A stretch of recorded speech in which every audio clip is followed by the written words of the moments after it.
Hey guys, we're doing a deck profile on our topping Nubatama deck from our local tournament. Please like and enjoy. Hey guys, so my starters today is Stealth Dragon Midoi. From the trial deck, really clutch card. When a dominated card attacks, push in the soul, give unit plus 3k. That means any unit, means even the dominated unit, give it plus 3k and draw a card. So it fields your combos with your soul charging, or your soul blasting, and your counter blasting. So for triggers, I run 4 of our turbo heals for our big G Guardians.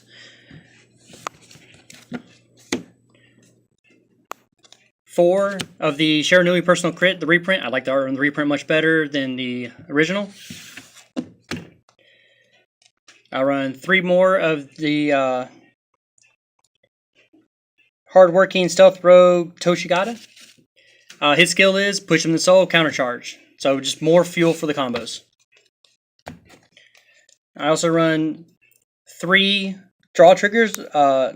Stealth Rogue Jaroguchi. Now his skill is really funny because when you push into the soul, you can give any unit plus 3k, even the ones on your opponent's side. So those dominated units, if they put like a trigger out there, you're pumping it to at least a 10, 15, 20. It's ridiculous when a heal trigger hits for like 20k. And then 2 of the After Image Stand triggers, because a lot of times you're going to have a little bit less hand than your opponent. So, you know, it's a free 3k on your units and a draw. And then it goes back in the deck. Okay, so now we're going to run our grade 1 lineup. I'm running 4 of the new PG, the Stealth Dragon Utorichi. Skill is when another copy of him's in the drop zone, dominated unit hits, you put 1 to the bottom, 1 to the hand. Next, I'm running 3 Stealth Dragon Tengai. Now, what his skill is when a dominated attacks, he gets the red tech skill, which is at the end of your turn, put into the soul to countercharge 1.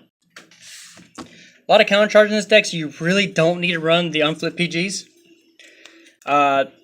Just now 4 Stride Fodder, all the alternate art from the trial deck. And to round it out, we use a Stealth Dragon Tenri. Run him at 4. His skill is he gives your Vanguard all the names of your opponent's Vanguard. So if people have like those little 12Ks that get plus 2K when it attacks, and if you have that kind of Vanguard, it works. Also is when he boosts an attack and it hits, you can push in the soul and make your opponent draw discard a card. So hand control and getting all those nice little fun skills off on your opponent gets. Grade 2 lineup is where the meat of this deck is. I run 3 10k vanillas just to get rid of that nice little early game rush, stuff like that. I run 4 Stealth Dragon Funaki, or Furai, I'm sorry. His skill is Generation Break 1, once per turn. I can Soul Blast 1, get a card from your opponent's drop zone, and play it to rear guard. His other skill is on GB1, when a unit attacks, that means the dominated units, your units, he gets plus 2k. So he becomes easily, like on your modular turns, you get about like 6 to 10 attacks. He's like 29 by himself. Gets big really fast. And this is your major draw engine of the deck. From the trial decks, it's Stealth Dragon Genkai. There's 4 of them. His skill is when a dominated attack, it doesn't have to hit, it just has to attack. You counterblast 1, soul blast 1, and you draw a card, and he gets plus 2k. It's not once per turn, so you can keep doing it. And last but not least, our grade 3 lineup. I run 2 remarkable Stealth Rogue Moshigi. Card is evil. Once per turn, I rest one of my units. My opponent has to give a unit plus 3k. Or one of their rear guards, and he gets plus 10k. Hits for 21 for no reason. No reason, it's 21. I tech in 1 of the old Stealth Dragon Shiranui, just because, for nostalgia reasons. I mean, he's still good. The whole bind one from field, make him drop a card, is still really good.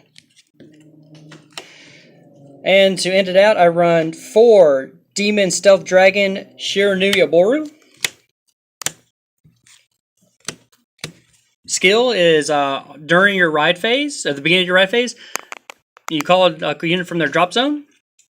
And on stride, you give a unit plus 4K and stand it.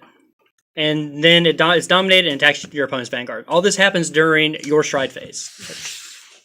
Okay. Now we're going to move to the strides. I run 1 Seabreeze because it is a G deck. It needs to be G break as soon as possible. 1 of the trial deck, Enma Stealth Dragon Kinko Timbu. I'm sorry. It's basically I use it for a free dominate. So if I dominate something with Oboru on my opponent's turn or my turn at the very beginning, I just ride him or stride him. Go to combat. It restands that dominated unit so it can attack again. So it's just a free domination. Is all it is. And most of the time I use it for G-assist fodder. Okay. Now we're going to the major cards in this deck. I run Enma Stealth Dragon Magnetic Timbu at 4. His skill is once per turn, I counterblast 1. Dominate unit on my opponent's field, and it gets plus 3K for every flipped up G card. And then at the end of that battle, it automatically kills the unit. So I think I got 1 unit today off of it up to I had 6 cards flipped over. So that's plus 18K. So it's a 29K rear guard. And then the boss monster of the deck is Enma Stealth Rogue Majin Lord, which is run at 4. He will always be at 4. Pretty much says your opponent, you have a field, it is all mine. And that's where you're getting all your massive attacks for your Furais. So during your main phase, you act once per turn, counterblast 1.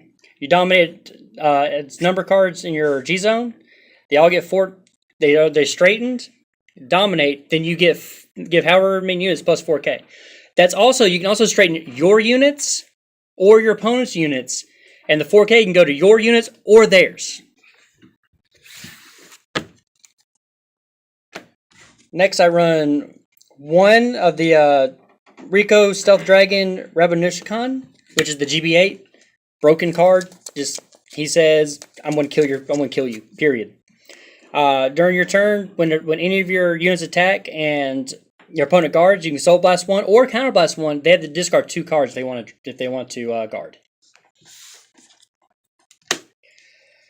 Now for the G units, I run 2 of the Rico Stealth Dragon Girikon. This card is evil. I can Counterblast 1, Soul Blast 1 when it hits the G zone, or when I G guard. I take 1 of their grade 1 units in their back row, dominate it, and put it into the guard circle, and it becomes mine. So the people like Gold Paladins who run their PGs that can go back from the Unite, or the Roll Paladin ones that can put stuff back, it goes to the Guardian Circle, and I can use them. As long as I have my card that tells me I have all the same clan and everything that my Vanguard or their Vanguard has. Also screws up Brave because all their draw power they get at the end of the turn and stuff like that. I can pull those grade 1s to the front. They don't get those skills anymore because they're not there at the end of the turn to check.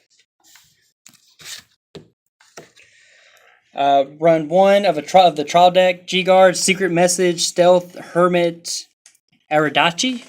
Basically, he says if I have 7 or less cards, or I have less cards than my opponent, is a plus 5K shield. So easy 20K shield. Run 1 of our Super G Guard. Jinx Stealth Fiend. I'm going to butcher this. I've butchered all these names so far, so I'm going to... It's actually Himi. So basically what she does is when she hits the Guardian Circle, my opponent has the option of discarding a card. If he discards a card, it doesn't get the plus 20K.